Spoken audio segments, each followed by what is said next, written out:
The FAX.Koolaid podcast show is brought to you in part by Every Motion Pictures. Remember, the FAX.Koolaid podcast show is rated special AE for any and everyone. Viewer discretion is advised. Just kidding.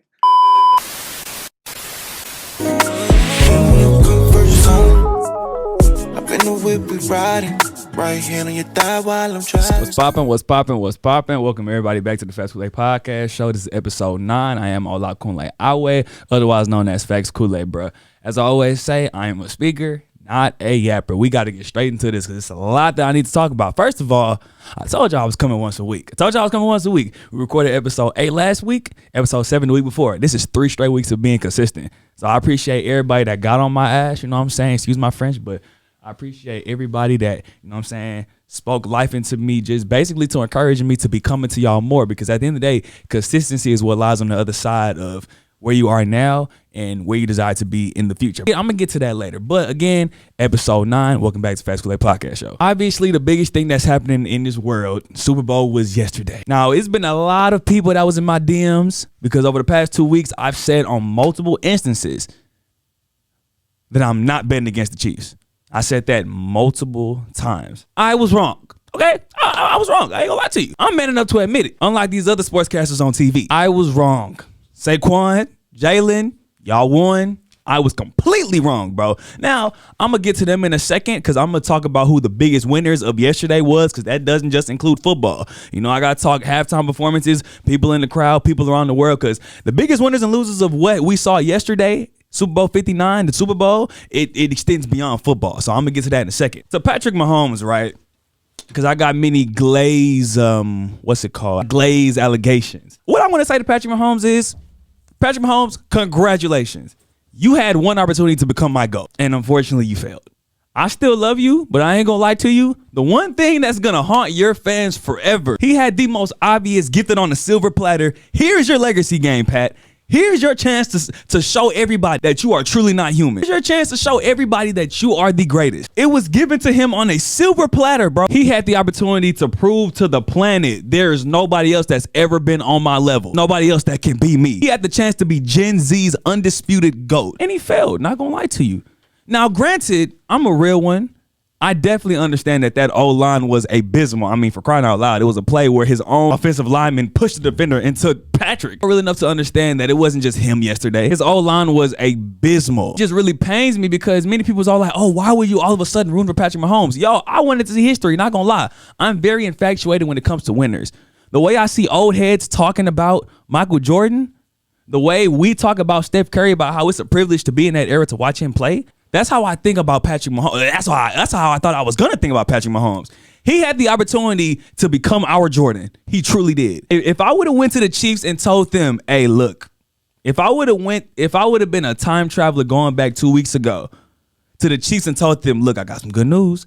What if I told y'all are going to hold Saquon to under 50 yards? Saquon is not even going to come close to 100 yards, but y'all still going to get smacked. They would have thought I was a crazy man, bro. They game planned the wrong way. And I'm gonna get to Jalen Hurts in a second because this really has the most to do with him. The Chiefs made the decision to game plan 100% on Saquon Barkley. They said if we can stop Saquon Barkley, this game is ours. But bro, Nick Sirianni knew that y'all was gonna game plan against Saquon. So we said, you know what, bro? We're gonna put AJ Brown. We're going to put Devontae Smith. We're going to put every receiver out there. We're going to let them cook, and we're going to get Jalen Hurts some throws. And Jalen Hurts overly delivered, not going to lie to you. I'm talking about everybody who had the over on Saquon lost their parlay, including my partner. He only had 90, and he was never close. To hitting on his parlay. The parlay game yesterday was trash, not gonna lie to you, because the Chiefs tried to game plan on Saquon instead of everything else. And Nick Sirianni, a great NFL coach for the Eagles, he was on top of that. And that's why the Chiefs got, I'm talking about BTA, belt to ass. It wasn't even close at all. Like, Pat, like a QBR of 1 in the first 3 quarters, bro. You didn't get past the 50-yard line not one time until the fourth quarter, yo. Like, Pat, you had the opportunity to show, you had the opportunity at immortality, bro, and you didn't do it, bro. So the biggest winners of the Super Bowl, right? Super Bowl Sunday 2025. Number 1, Jalen Hurts. Obviously. Just a few weeks ago, they were all saying how Joe Burrow, Lamar Jackson, Josh Allen are in their own conversation right under Patrick Mahomes, and you're not even nowhere close. But now, oh, he's in that conversation. I was one of those people that said he wasn't in the conversation, but I would literally get on anybody's butt that says that he's not in that conversation. Pause. At the end of the day, them dudes have all lost to Patrick Mahomes, and Jalen Hurts did it before you. And not to mention, he did it without his lead running back, who everybody said was carrying him the whole season. He did that without him getting nowhere near 100 yards. Super Bowl MVP, one of the biggest winners. Number 2, Tom Brady. I know the happiest person in Louisiana yesterday was Tom Brady, because his GOAT position is back there cemented. That GOAT conversation is done. For now, I still believe Patrick Mahomes can get back into it, but it's going to take years now. Tom Brady can simply relax without having to worry about his spot getting overtook. He doesn't have to worry about his spot being taken at all. And also, while we're at it, Joe Montana, welcome back to the GOAT conversation, right? Because you were the person that we just put right under Patrick Mahomes. At first, it was Tom Brady and Joe Montana. Then Pat was doing great things. And then we moved Joe Montana to number 3. 4 Super Bowls, 3 MVPs. Joe Montana, you're now back in that conversation. Pat failed us yesterday, not gonna lie to you. So with that abysmal loss, worst game of his career, you're now back in that GOAT conversation. So he is a winner from yesterday. This might sound funny, but how about Dunkin's Donuts? In my opinion, the Super Bowl commercials were great yesterday, but they had the best one. This thing Starbucks in their commercial multiple times. In a year and century in time where people are trying to get away from Starbucks, obviously because of what they believe in and whatnot. Dunkin' Donuts took a win yesterday, so they're one of the winners from the Super Bowl. Number 5, the author of the book that AJ Brown was reading a few weeks ago on the sideline. Remember, that was a big topic. Jim Murphy, and that book was called Inner Excellence. That book ever since then, and I'm probably even more now, that book ever since then has been number 1 on Amazon, a bestseller. Now that they won the Super Bowl, now you can only imagine that's going to stay at the top of the charts for probably the rest of the year, not going to lie to you. AJ Brown accidentally made that man even richer, all because he was reading a book on the sideline. Number 6, and this is for sure going to be a funny one. One of the winners from the Super Bowl was my boy Bubba. If you're on social media, especially TikTok, we all know who Bubba is, bro. Bubba is probably the most expressive Eagles fan this whole year. I'm talking about from week 1 on TikTok. Fly, Eagles, fly. I bleed green, I piss green, my pocket's green. He been saying that the whole year since week 1. Every single Sunday, he was making these videos, and the NFL ended up posting them. He had the beef with Michi, which if you're not following, you're not going to know what I'm talking about. But he's the biggest winner, not going to lie to you, bro. Now I got to make sure that he call into the pod next episode, because I ain't going to lie. For him to go from week 1 all the way to the end and they win? Like, you can't tell me that not a single person on the Eagles roster didn't think about Bubba yesterday. That's how much I think influence has changed in the year 2025. So Bubba is definitely a winner from the Super Bowl. Lastly, one of the winners from the Super Bowl, Darian Kennard, who ironically won with the Chiefs and they played the Eagles, then won yesterday with the Eagles beating the Chiefs. You lucky mother effer. Now, let me talk the biggest losers of Super Bowl 59. Number 1, the Giants. You abysmal, embarrassing, non-thinking, collective, brainless of an organization traded Saquon Barkley because y'all wanted to believe in Daniel Jones.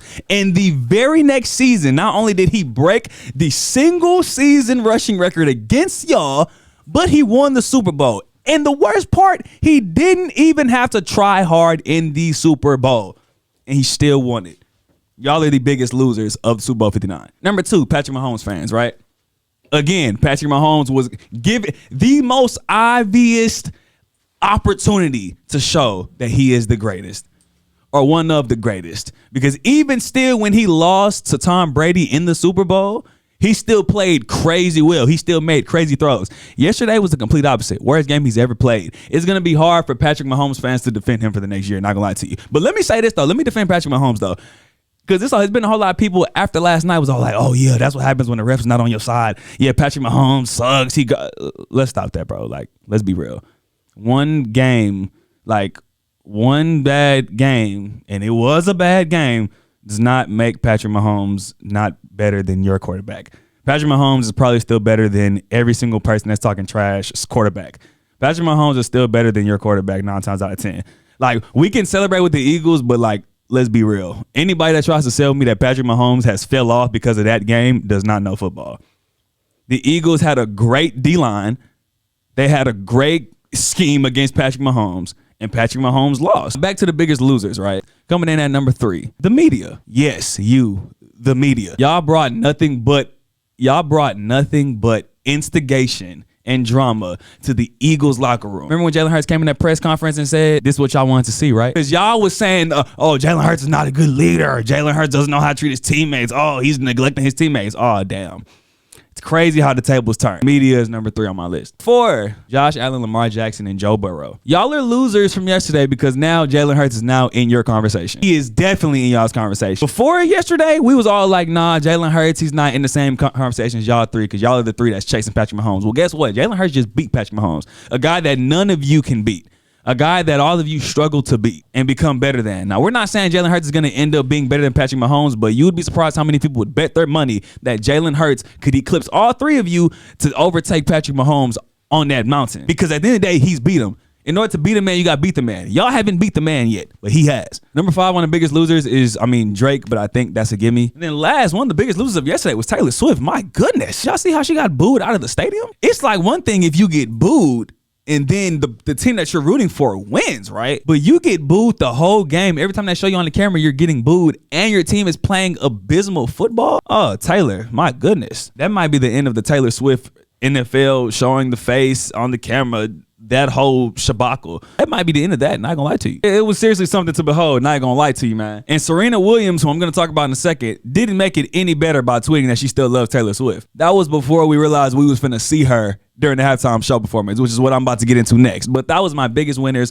and losers of the Super Bowl. Now, let me get into the controversy that everybody knew I was going to talk about because I had some reels that went stupid viral this past weekend. I appreciate all of y'all, you know what I'm saying, that was messing with my reels and the content I was making about Kendrick, what I said on the pod about Kendrick and Drake. But now let's get into it, bro. Kendrick Lamar, as we all know, who just came off of winning 5 Grammys, performed at the Super Bowl yesterday, right? The biggest question coming into the Super Bowl was, is he going to perform Not Like Us? Obviously because of the lawsuit and things of that nature. Me personally, as again, everybody knows I'm a Drake fan. Love Kendrick too, but everybody knows I'm a Drake fan over a Kendrick fan. When the Super Bowl halftime performance was starting, right? That was the only thing on my mind. Is he going to perform it? So the biggest elephant in the stadium, dang near, Kendrick didn't perform no hits.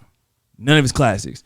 Now, when I was watching the Super Bowl, I didn't know what songs he was going to sing, but in my mind, my favorite Kendrick Lamar song is All Right. Like, all-time #1 song. But over the course of his, performance, when I seen that he wasn't performing any classes, I'm like, okay, Kendrick Lamar he has to have something up his sleeve, bro. Kendrick Lamar has been known to put on a lot of controversial performances. I don't see why he wouldn't do this for the Super Bowl. Now, what people are not getting, right? Most of his classics, like, for instance, All Right, Swimming Pools, Don't Kill My Vibe, Good Kid, Mad City, Poetic Justice, even though that involves Drake, so that was never going to be there. Him throwing those songs in there, those songs don't help the message that Kendrick was trying to put out there, if y'all see what I'm trying to say. These are things that you really have to think about after, because I ain't gonna lie, I was the same way, and I ain't gonna lie, I'm gonna get on Kendrick fans in 1 second, because y'all are annoying, and I'm finna explain why. But these are things that you don't pick up on in that exact moment, but as the performance is going on, some things were obvious. Samuel L. Jackson, Uncle Sam, Uncle Tom. How he had his background dancers dressed in white, blue, and red. The fact of the matter is,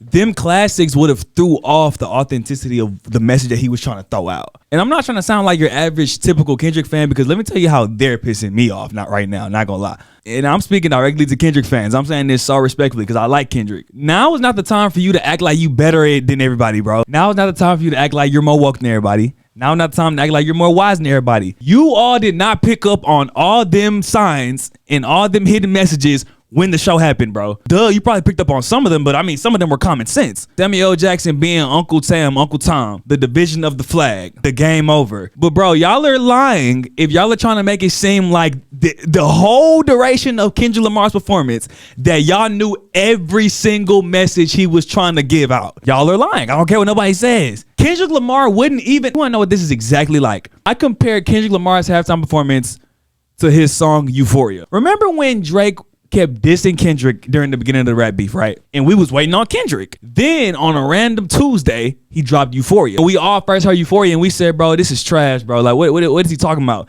Then over the course of the next few hours, people started breaking down the song and they started revealing the hidden messages, the triple and double entendres, the Easter eggs, everything that you had to break down so that you could really understand where Kendrick was trying to get at. This was the same thing. Kendrick Lamar wouldn't even orchestrate and produce this type of performance if people were meant to get it the exact moment it was happening, bro. Especially when the #1 question on your mind is he going to perform Not Like Us? Because that was what everybody was thinking.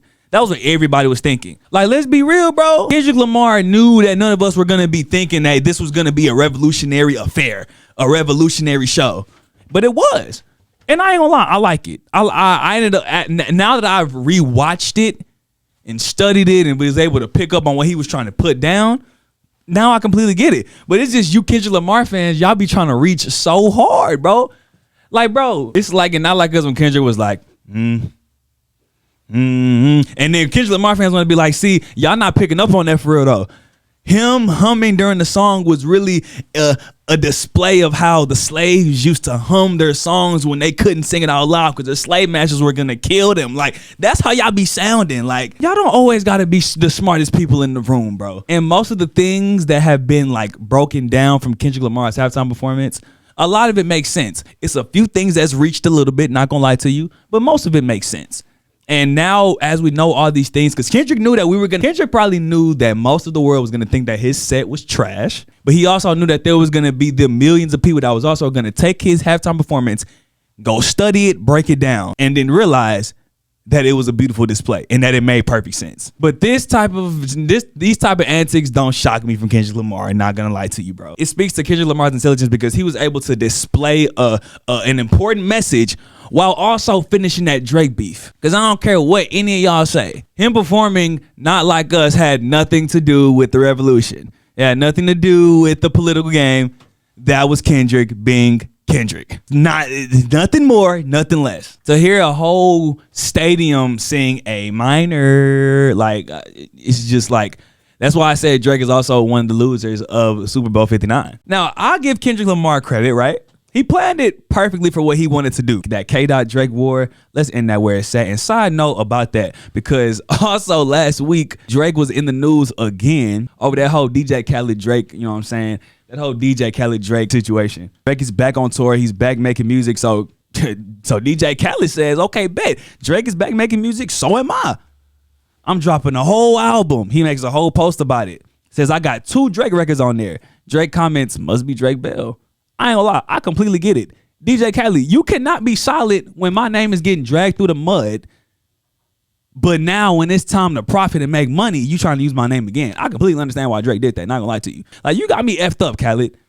You think you about to be quiet, and everybody knows you're the type of person to be friendly to everybody in the industry. You don't like making no enemies. Well, shoot, if you're not gonna ride for me, bro, you can't benefit from me, fam. You can't not defend me, then try to benefit from me, bro. Like, that's not happening, bro. And he did take down the Instagram post right after. I completely, like, nah, bro. You can't, you wanna play both sides until Drake calls you out on that, bro. I completely get that. I'd say the way that DJ Khaled can come back from that, because that was embarrassing as hell, not gonna lie. Dude, take this time to use other people, bro. You don't always gotta benefit from Drake, bro. We know that Drake is your trophy man. That's how you make all your bread. That's how you got on the scene in the first place. That's how you get your most successful records. Use this time to utilize other artists, since Drake clearly doesn't want to work with you, DJ. Doechii just won a Grammy. Why you can't use Doechii?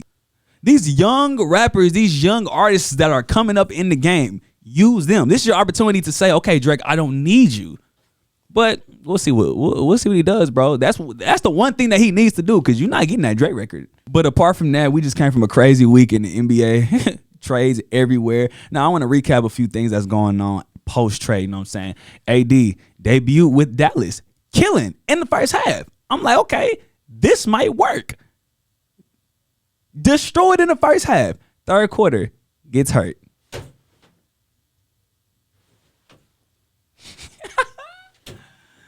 Oh, God. This is why Nico, the Dallas GM, received death threats. You traded Luka because of his conditioning, saying he's not in shape, yet you traded him for a guy who just can't stay healthy. Like, the dude had 25, then went down. Now he's reportedly going to be out for an extended amount of time, at least a month.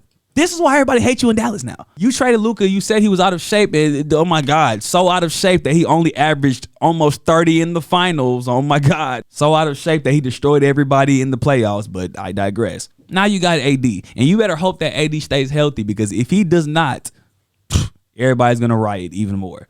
Apart from that, Jimmy to the Warriors. Now, I watched Jimmy Butler's first game, right?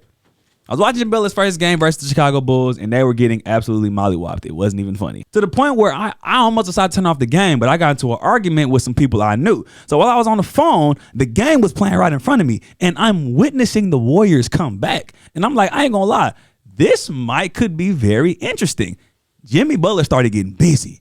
Steph Curry started getting busy. And in my mind, I'm thinking, dang, this is the Butler that the chef needed in the kitchen. If Jimmy Butler can be just a greater version of what Andrew Wiggins was, just do double the work, we could have something on it. We could have something here, ladies and gentlemen. Do not sleep on Jimmy Butler and his Warriors team, bro. Real talk. Before I get to my biggest issue in the NBA right now, I got to shout out a player that I know nobody's talking about. There's this guard on the San Antonio Spurs who is, I'm not going to lie, if y'all don't know who this kid, Stephon Castle, is, bro, y'all better wake up, bro. This kid is a rookie with the athleticism of anybody who you want to name in the NBA. I'm talking about this dude is driving slow on people. You thinking he's about to pass it, not even go up, and this dude is rising over defenders, levitating, dunking on folks, bro. This kid is like, what, 19, 20? If you're not watching the Spurs, something great is going to happen there soon. And they just got De'Aaron Fox, bro. Y'all better stop playing, bro. That kid is something different. Not gonna lie to you, bro. Like, if you're not watching this kid, bro, this kid is gonna be somebody one day, bro. And when he does, y'all better come back to me. Remember that Fax.Koolaid never made the rules. Now, my biggest problem in the NBA, right? The 76ers. Now, 2 years ago, I told the Sixers, and everybody was roasting me for this. I said, trade Joel Embiid. Everybody was looking at me crazy in my DMs, saying I don't know nothing about ball. Now we're 2 years later, he still hasn't made the Eastern Conference Finals, and he's hurt again. He just said he needed another surgery. So since I was right, here's how you fix the 76ers, bro, because I would have pushed that button a long time ago. Like, because if I'm them, I'm pushing that button ASAP. You know they're not going anywhere. Here's what you do, right? First of all, you got to go try to get Cooper Flag. Even if you don't get Cooper Flag, this draft is going to be crazy.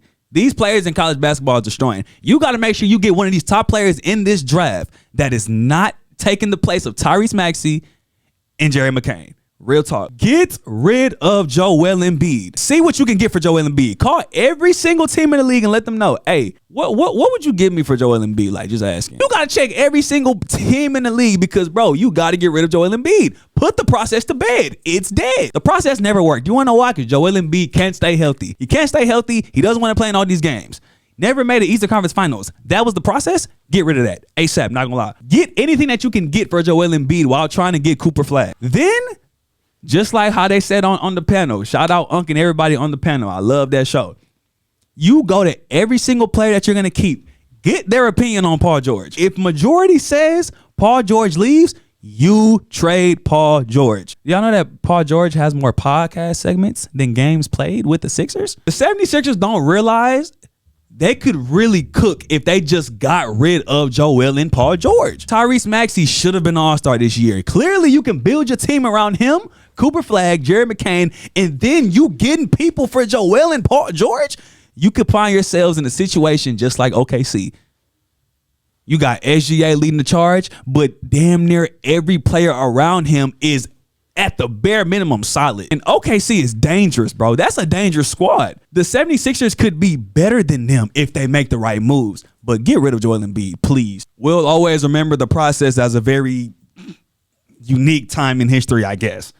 But it's time to put that to bed. More updates on everything next week, bro. Now, before I end this episode, I didn't do any Q&As last episode, so let me knock these out. Then to give the motivation, then we go in this episode. First question, right? Y'all really do be in my business. He said, when was the last time you been in a relationship? Are you interested in being in one anytime soon? I'm not trying to be in a relationship right now, right? Because I'm trying to date to marry, bro. And many people say that. That's very, very common. I'm not dating right now because I don't feel like getting married right now. Because if I get in a relationship, I want that to be my last one. Many people may not like that, you know what I'm saying, that mindset. If we finna be together, we need to be thinking for the rest of life. I don't feel like getting in a relationship just to be in one for now to have fun because I'm bored. If I'm with you, bro, I'm thinking long term, bro. And I'm not ready to pursue something long term right now. But when it's time, like, shorty, like, you need to know that you ready to be in this for the long term. Because again, I'm not in the business of wasting time. I'm gonna keep saying that. Same thing when it comes to marriage. Because with me personally, that whole divorce thing, bro, I'm not trying to be that dude. Like, to my shorty, whoever I'm gonna marry, I want you to know right now, when we get married, we're staying married till death do us part. Whatever problems we have, we're gonna work it out. That whole split parent thing, that's not for me. I'm gonna keep it a band. I don't believe in that. Now, of course, if it's just unbearable, you gotta do what you gotta do. But that's why you can't rush into relationships nowadays. You really gotta know who you dealing with before you decide to pop the question of asking them to be your girlfriend, and vice versa, I guess. And before you pop the question to get somebody's hand in marriage, bro. I believe it's possible to fall in love in a few days, but I do not think that you should lock in a few days. Hell no. I feel like divorce is too normalized nowadays, and I feel like when my generation gets to that point where we're all getting married, it's gonna be even worse. I'm not trying to be one of the people, but that stems all the way back to now. I gotta know who I wanna be with. I gotta know in my heart that I'm ready to be with this person forever. Because once we together, we locked in for life. When we get up on that podium in front of all them people during our marriage, when we get to that podium, when you walk down the aisle, I'm standing there waiting for you. We exchange vows and we say to cherish and to hold till death do us part. I mean that. Oh, we're gonna mean that, bro. All that divorcing possibilities and all that. I ain't trying to go for none of that. I don't care to be in any of them divorce talks. Just be prepared to be in there for the long run. Because we're not divorcing unless you cheat on me or stop believing in God, of course.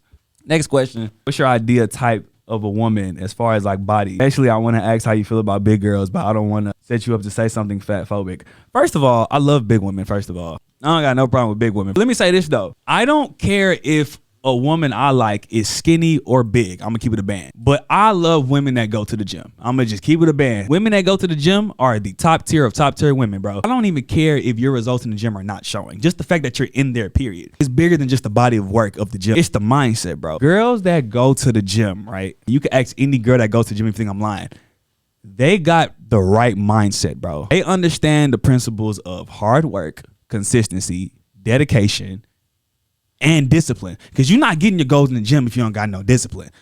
So when I meet a girl and I see that she be in the gym or she tells me she be in the gym, that's an automatic green flag. One of the greenest flags in the book. I ain't gonna lie to you. If a girl is in the gym consistently, you could probably tell that she got goals in life. She got responsibilities and she handles them. She knows how to prioritize. It's so funny how you can low-key tell a lot of that in a girl if she goes to the gym. That's why I say a girl that's in the gym is one of the biggest green flags ever. Again, whether I don't care if you go to the gym for 5 years and you don't see any results. The fact that you're making that effort to go in there tells me that you got a lot of green flags when it comes to up here. But for me, it doesn't matter. Skinny or big, if you're who God put for me, then you're mine for shit show. But that green flag is going to be documented mentally for sure. Last question I'm going to take today, obviously, because this episode is going a little too long. It says, how do I feel about AI? I don't really think about AI too often.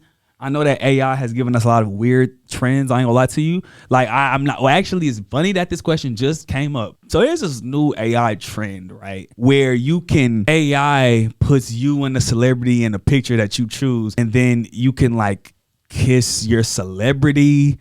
Like I know y'all been saying that. If you don't know what I'm talking about, pause this video, go to TikTok and search up AI kiss trend. Like that, like, all right, so like first of all, like, I've been seeing people do that. And first of all, y'all are weird. Let's just start there. And y'all are fanned out. If any person that is doing that trend where you're AIing you and your celebrity in the same picture and then y'all kiss each other, you're weird and you're fanned out, period. I stand on that, bro. The number one red flag of a woman is if she's fanned out, period, bro. Like AI is just creating a lot of like weird trends. I low-key digress hard as hell just now, but AI, I don't really know. I just know that like that specific trend like is getting weird. Y'all need to go outside. Y'all need to touch grass. That was the one negative thing about TikTok. TikTok really pushed AI to everybody, not gonna lie to you, bro. You had the trend where people was putting their own voices and making their own song remixes through their voices. AI is out here making mock diss track. I remember Drake dropped his first diss track. Everybody was wondering if it was AI. The fact that AI can even do something like that, I guess, but it's gonna be here forever. So my opinion, use it to make money, at least. Now, before I end this episode, you already know what time it is. We got to end it off on something inspirational because, again, a lot of people listen to my podcast just to hear me say something inspirational, and I love all of y'all for that, real talk. What I want to tell my folks today, start to take the emotion out of the decision, right? Take the emotion out of the grind. Most of the times when you do something that you know you got to do, you probably don't want to do it, bro. Don't let your emotions stop you from grinding, bro. When you learn to take the decision out of the grind, you will win. Not gonna lie to you, bro. When you understand that regardless of how you feel inside, you still get your shit done, those are the people who win, bro. Doing it when you least want to is where the money's at, bro. You might be in a position where you feel like you're doing this for no reason. You feel like this is going nowhere. But if you can still muster up your body to do it, even when you don't feel like it, because that's what discipline is, ladies and gentlemen, you're gonna win someday, bro. Because at the end of the day, the world belongs to those who can keep working without seeing the results of the work that they are doing. Me, for instance. I don't know if y'all have noticed. Many people probably have noticed because people be trying to watch. How many subscribers do I have on YouTube at the time of this video? I don't even have 1,000. I got videos on social media that are touching 1 million likes, not just views, likes. I understand that my time is coming. I'll grind on this YouTube stuff knowing that it's going to come. I can already see it. And again, I always say it every time, you have to be able to see where you want to go. You got to be able to see it so that it drives you every single day. I'm grinding without looking at the numbers. That's where the money's at, bro. When you know that it's coming, when that's what sets your motivation rather than, oh, I just don't see it, but you know it's coming though. Like that's where you win for real. And speaking of winning, this is gonna be my last point. Understand what it takes. You can't be the same as everybody. You can't do the same things if you want to win, you can't do the same thing everybody else is doing. You can't have the same bad habits. You can't have the same tendencies. You can't have the same mindset. You have to be a different breed. I remember I was talking to this freshman, right? A chronic C and B student. He has like a 2.9, 3.0. He was like, Koolaid, I could really get a 4.0 if I really wanted to. I said, nigga, bro, I swear on everything I love, you cannot. You don't understand. You think the difference between C and B is the same difference between B and A. You think the same difference between a 2.0 and a 3.0 is the same distance between a 3.0 and a 4.0. Like, you might have to change the way you live your life if you really want a 4.0. Actually, ask people that really got a 4.0. You think they can be out here BSing like everybody else? You think that they can just randomly be bored? When these people that got 4.0s, these people that's making money, when they're bored, they're working. They don't ever be bored because they're too busy working at all times. All that, what's the move, junk, all that, what y'all trying to do. Like, you might not be able to stay up as late. You might not be able to hang out with people as much as you want to. You might not be able to just have a lot of free time like these other people do. Know what it takes to win, bro. The difference between a good player and a great player is night and day, bro. It's night and day. The difference between millionaires and billionaires, bro. The difference between a 6-figure person and a millionaire is night and day, bro. Certain tendencies you will need to win are not what everybody possesses, bro. Only certain people have it, bro. If you want to win or wherever you want to be at the highest level, whatever point you feel like is the highest level of where you want to be, you got to understand that that's going to come with a lot of changes in your life. For me, the biggest change for me, I can't sleep in. I wake up early every single day, bro, because guess what? Now I have enough time in the day to do everything I need to do. If I want to be as great as some of these other people, I can't wake up at 10 a.m. Waking up at 9 a.m. might not cut it. I might got to be up 5, 6, 7 latest. Like, your life will have to change if you want to win, bro. Your life will have to change if you want to win. Anybody that wants more advice from me in the future, bro, you know where to DM FAX.Koolaid on all social media platforms, whether it's me or my social media managers, because they have access to my account as well. They'll get back to you, even on my behalf, or they'll let me know, bro. As I mentioned, bro, consistency is the key. New episode next week. FAX.Koolaid, I don't make the rules.